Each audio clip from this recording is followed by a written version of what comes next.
Hello everyone, स्वागत है आप सभी का। क्लास स्टार्ट करने से पहले आप सभी को नवरात्रि की हार्दिक शुभकामनाएं। चलिए स्टार्ट करते हैं। Area coordinator and community coordinator की आपकी 26वीं क्लास है ये, ठीक है। और इस हफ्ते जो आपकी जो सब्जेक्ट नॉलेज की क्लास है, area coordinator and community coordinator की जो सब्जेक्ट नॉलेज की क्लास है वो पूरी तरह से ख़त्म हो जाएगी, ठीक है। आपका जो सिलेबस है वो पूरी तरह से कंप्लीट हो जाएगा, ठीक है। तो चलिए स्टार्ट करते हैं। आज जो हम देखने वाले हैं वह स्वयं सहायता समूह, ग्राम संगठन और क्लस्टर स्तरीय संघ फेडरेशन के बुनियादी जो बही खाता होते हैं और वित्तीय साक्षरता, ठीक है। इनके जो बही खाते होते हैं और जो वित्तीय साक्षरता होती है उस पर हम थोड़ा सा फोकस करने वाले हैं, ठीक है। स्वयं सहायता समूह, ग्राम संगठन और क्लस्टर स्तरीय फेडरेशन के सफल संचालन के लिए वित्तीय साक्षरता और उचित बही खाता प्रणाली बहुत ही महत्वपूर्ण है। आपको पता है कि कोई भी जो जैसे आप भी हैं तो आप अपने जो घर का है या आपका मंथली जो बजट है, आप बजट बनाते हैं, ठीक है। या आपने कितना खर्च किया, कहाँ से आपको कितना पैसा मिला, कितना आपको कहाँ पे खर्च करना है, आप अपनी शिक्षा पे कितना खर्च करना है, यानी नोट्स वगैरह, नोट्स बुक वगैरह खरीदने में या खाने पीने की चीज़ों पे कितना खर्च करना है, ये सारा आप लिख के रखते होंगे या आपको पता होगा कि इतना किया जाता है, ठीक है। तो सेम चीज़ें इसमें भी होती हैं। जो भी पैसा वगैरह का लेन देन होता है या किसी को ऋण दिया जाता है तो वो सारी चीज़ें क्या होती है, बही खाते में लिखी जाती हैं, ठीक है। कह रहा है कि ये प्रणालियाँ पारदर्शी और जवाबदेही और स्थिरता सुनिश्चित करती हैं और बैंकों तथा अन्य संस्थानों से बाहरी धन प्राप्त करने में भी आवश्यक है। एक तो ये पारदर्शिता को भी बताती है कि कितना पैसा कहाँ पे गया, कितना, जैसे मान लीजिए आपके अपनी फैमिली में है, आपको आपके पापा या मम्मी ने कुछ पैसा दिया, ठीक, पैसा दिया कि मार्केट से ये सामान लेके आओ। तो जब आप मार्केट से सामान लेके आते हैं तो आप बताते हैं कि ये सामान इतना का मिला, ये सामान इतने का मिला, ठीक है। तो ये क्या होती है कि ये पारदर्शिता होती है और जवाबदेही होती है कि हाँ मैंने इतना पैसा खर्च किया, कहाँ पे खर्च किया। तो ये सारी जो जवाबदेहिता होती है, इसलिए क्या किया जाता है कि बैंक खाता, जो बही खाता उसमें नोट किया जाता है ताकि जो क्रेडिट है या जो पारदर्शिता है वो बनी रहे। कह रहा है कि स्वयं सहायता समूह, ग्राम संगठन और क्लस्टर स्तरीय संघ के बही खाते के प्रमुख तत्व हैं, यानी कुछ इसके एलिमेंट्स हैं, ठीक है। अब एक एक करके इन तीनों के जो एलिमेंट्स हैं हम उसको देखेंगे। इन सामुदायिक संस्थानों के लिए बही खाता प्रणाली को सरल, सदस्यों के लिए समझने में आसान बनाया गया है। इसे आमतौर पर कई रजिस्टर और खाते होते हैं जो सभी वित्तीय और गैर वित्तीय गतिविधियों का रिकॉर्ड रखते हैं। पहला होता है कैश बुक, ठीक है, रोकड़ बही जिसको बोलते हैं या अंग्रेजी में इसको कैश बुक बोलते हैं, ठीक है। ये क्या होता है, तो रोकड़ बही खाते को एक मुख्य पुस्तक होती है, यानी ये जो होती है मेन पुस्तक होती है। यह सभी नगद प्रणालियों और भुगतानों का वास्तविक समय में रिकॉर्ड रखती है, जिसमें हाथ में और बैंक में मौजूदा नगद का पता चलता है। बही खाता संभालने वाला व्यक्ति हर बैठक के दौरान रोकड़ बही को अपडेट करता है। यानी ये क्या होता है कि इसमें नोट डाउन होता है कि कितना पैसा, जैसे अभी आपके पास है, जैसे अगर आप मान लें, इसको आसान समझने के लिए, तो आपके पास अभी कितना पैसा है उसको नोट कर लीजिए और आपके बैंक अकाउंट में कितना पैसा है उसको नोट कर लीजिए, ठीक है। तो ये जो होता है वही सेम चीज़ें इसमें भी होती हैं, ठीक है। और हर बैठक के दौरान जो पैसा रखा जाता है या जो पैसा जमा किया जाता है उसका रिकॉर्ड रखा जाता है। तो अभी आपके पास कितना नगद मिला है और आपने कितना बैंक में जमा किया, ये सारा रिकॉर्ड रोकड़ बही खाते में लिखा जाता है, ठीक है। डेबिट क्रेडिट करके ऐसा चलता है और डिपॉजिट करके चलती हैं, ठीक है। जब आपने अगर आपने कॉमर्स पढ़ा होगा या कभी भी बही खाता होगा, जैसे टेली वगैरह अगर आपने पढ़ा होगा तो आपको पता होगा कि ऐसे करके कॉलम्स बनाए जाते हैं और उसमें जो कितना प्राप्त हुआ, कितना दिया, कितना लेना है, ये सारी चीज़ें रिकॉर्ड करके रखी जाती हैं, ठीक है, एक बही खाते में। तो सेम चीज़ें होती हैं। अगला है कि प्राप्ति यानी रिसिप्ट। प्राप्त हुआ सभी पैसा, जैसे सदस्यों के बीच बचत, ऋण चुकौती, जुर्माना और अनुदान। आपको पता है आप अगर पैसा वगैरह देते हैं या जमा करते हैं तो रसीद लेते हैं, तो सेम चीज़ें इसमें भी होती हैं, ठीक है। इसमें भी रिसिप्ट प्राप्त होता है। दूसरा है भुगतान करना। कह रहे हैं कि खर्च किया गया सभी पैसा, जैसे सदस्यों को दिए गए ऋण, बैंकों से ऋण की निकासी और प्रशासनिक खर्चे, इसमें क्या होते हैं, भुगतान यानी पेमेंट में सम्मिलित किए जाते हैं। ये जो कह रहा है ना, बही खाते में क्या क्या होता है, जैसे बही खाता हो गया, ये बही खाता हुआ, सॉरी, ये बही खाता हुआ। और ये बही खाता में जो प्राप्ति है, जैसे मैंने बताया कि क्या कितना आपको प्राप्त हुआ, कितना आपको भुगतान करना है या पेमेंट करना है, और क्या क्या कितना आपके पास शेष बचा हुआ है, कहाँ कहाँ पे और पैसा खर्च करना है, कितना आपको मिलेगा कहाँ से, ये सारे रिकॉर्ड रखे गए हैं। तो सेम चीज़ें यही हैं, ये भी रोकड़ बही खाते का ये पार्ट होते हैं। ऐसे रोकड़ बही खाता लिखिए और ऐसे करके पार्ट वाइज डिवाइड कर दीजिए, ठीक है। तो ये भुगतान हो गया। अब है शुरुआती और अंतिम शेष, यानी opening and closing balance. Opening and closing balance होता है इसमें प्रत्येक बैठक की शुरुआत और अंत में उपलब्ध नकदी और बैंक जमा में राशि इत्यादि को इसमें क्या किया जाता है कि ओपनिंग और शेष बैलेंस में, अंतिम शेष में रखा जाता है, ठीक है। बैलेंस शीट होती है, एक बैलेंस शीट बनाई जाती है और जो बैलेंस होता है उसको उसकी एंट्री की जाती है इसमें, ठीक है। रोकड़ बही अन्य सभी वित्तीय रिकॉर्ड्स का आधार है और समूह की वित्तीय स्थिति की स्पष्ट तस्वीर बनाए रखने के लिए महत्वपूर्ण होता है। तो इसमें 3 चीज़ें होती हैं, आप ध्यान रख सकते हैं, ठीक है। रोकड़ बही खाते में क्या क्या होता है, एक प्राप्ति होती है यानी रिसिप्ट होता है, भुगतान होता है और ओपनिंग एंड क्लोजिंग बैलेंस होता है।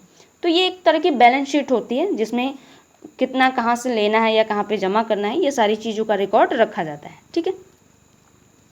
अगला है बही खाता, लेजर।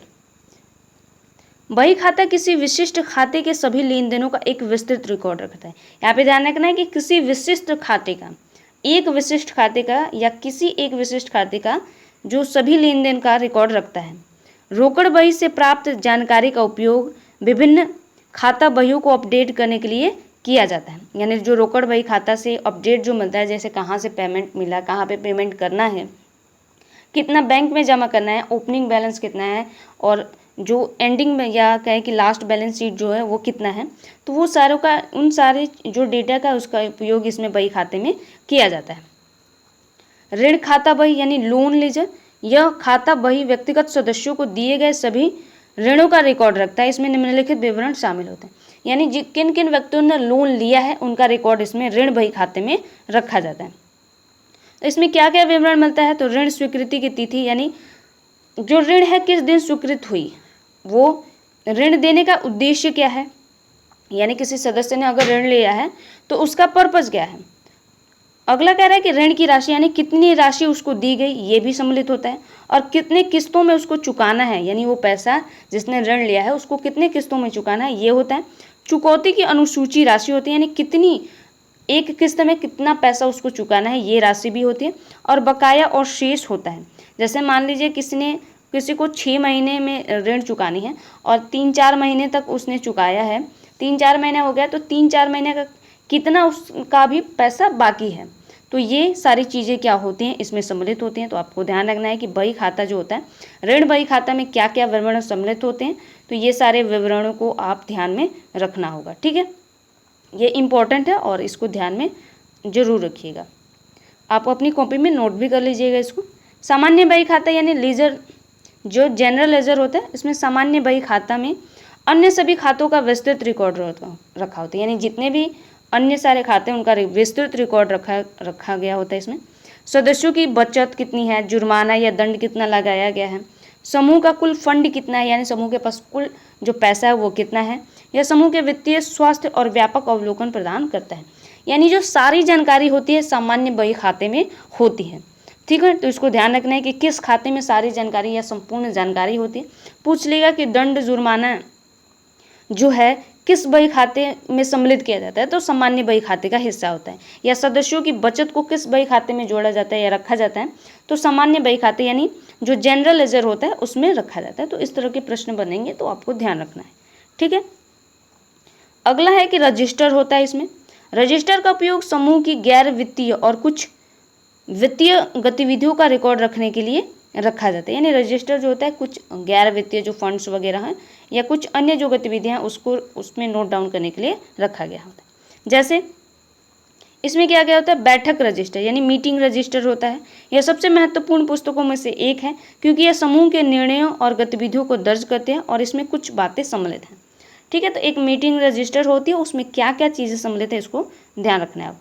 इसमें क्या होता है कि बैठक की संख्या और तिथि और समय, यानी बैठक के टाइम कितने लोग थे, उसका डेट क्या था और किस समय जो बैठक हुई ये रिकॉर्ड इसमें रखा जाएगा।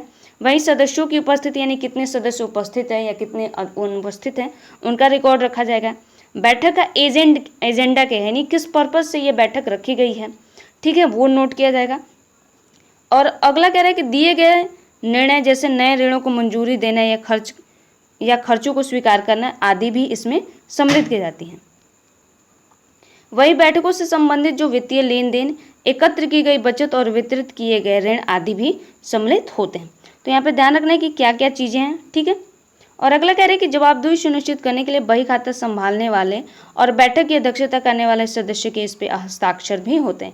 यानी कौन व्यक्ति है जो बैठक की अध्यक्षता कर रहा है और कौन जो है बही खाते को संभाल रहा है, यानी जो लेखा जोखा है वो कौन कर रहा है, उसके हस्ताक्षर भी यहाँ पे होते हैं ताकि पता चले कि किस दिन की बैठक में कौन व्यक्ति सम्मिलित था, उसकी अध्यक्षता किसने की थी, बही खाता किसने संभाला था, ठीक है। तो ये ध्यान रखना है कि जो बैठक रजिस्टर में क्या क्या चीज़ें सम्मिलित होती हैं इसको विशेष तौर पर ध्यान रखिएगा, ठीक है, क्योंकि प्रश्न यहीं से बनेंगे, बाहर से कहीं से प्रश्न नहीं बनते हैं, ठीक है।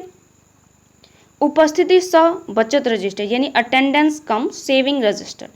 यह रजिस्टर दोहरे उद्देश्य वाला उपकरण है। यह बैठकों में सदस्यों की उपस्थिति को ट्रैक करता है और उनके नियमित बचत योगदान को रिकॉर्ड करता है। यह सदस्यों की भागीदारी और प्रतिबद्धता की निगरानी के लिए महत्वपूर्ण है। तो कौन कौन सी ये जो बैठकें होती हैं यानी कौन कौन से व्यक्ति उपस्थित हैं उन सारी चीज़ों का रिकॉर्ड भी इसमें रखा जाता है। और उनकी जो सेविंग्स हैं, कितनी सेविंग की है, कितना जमा किया है, वो सारे बातें इसमें सम्मिलित होती हैं। अगला है कि सदस्य पासबुक। आपको पता है कि जो भी मेंबर्स होते हैं उनके पास एक पासबुक दिया जाता है, यानी एक नोटबुक जैसे आपकी कॉपी है उस टाइप का एक रजिस्टर उनको मिलता है, ठीक है। स्वयं सहायता समूह, ग्राम संगठन और क्लस्टर लेवल फेडरेशन के सदस्यों को एक व्यक्तिगत पासबुक दी जाती है। सभी सदस्य होंगे और सभी सदस्यों को दी जाती है। पीले कलर की आती है शायद वो, ठीक है, पीले कलर का उसका जो कलर होता है पीले कलर का होता है। हालांकि ये कंपल्सरी नहीं है लेकिन पीले कलर का अधिकतर होता है। यह पुस्तक मुख्य बही खाते में रखे गए रिकॉर्ड की एक प्रति होती है और पूरी पारदर्शिता सुनिश्चित करती है। यह व्यक्तिगत सदस्यों के लिए एक वित्तीय विवरण के रूप में कार्य करते हैं। तो जो उनके सदस्य होते हैं या जो उनकी, जैसे आपने पैसा जमा किया तो आपकी नोट डाउन भी आपकी नोटबुक में यानी मेंबर पासबुक में होती है कि आपने कितना पैसा जमा किया है, ठीक है। आपके पास भी तो रिकॉर्ड होना चाहिए, तो वही रिकॉर्ड इसमें जो मेंबर पासबुक होता है उसमें रखा जाता है। इसमें क्या क्या रखा जाता है, तो बचत यानी जमा करने की तिथि और राशि रखी जाती है, ठीक है, किस तिथि को आपने पैसा जमा किया, कितना जमा किया ये रखा जाएगा। ऋण अगर कोई लिया है तो सदस्यों द्वारा लिए गए किसी भी ऋण का विवरण इसमें रहेगा, यानी आपने अगर कोई लोन लिया है तो उस लोन का विवरण रहेगा, ठीक है। उसके बाद चुकौती यानी रीपेमेंट्स, सदस्यों द्वारा की गई सभी ऋण और ब्याज चुकौती का रिकॉर्ड भी रखा है। जैसे मैंने ऋण लिया जब उस समूह से ऋण लिया तो जब मैंने पेमेंट चुकाया तो वहाँ पे वो भी नोट डाउन होता है कि मैंने कितना पैसा चुका दिया है, कितनी बाकी है अभी, ठीक है। तो ये सारे रिकॉर्ड्स इसमें रखे जाते हैं, इसको भी ध्यान रखना है, ठीक है। सारी चीज़ें इंपॉर्टेंट है, जो मेन पॉइंट है आप उस पर ज़्यादा फोकस रखें।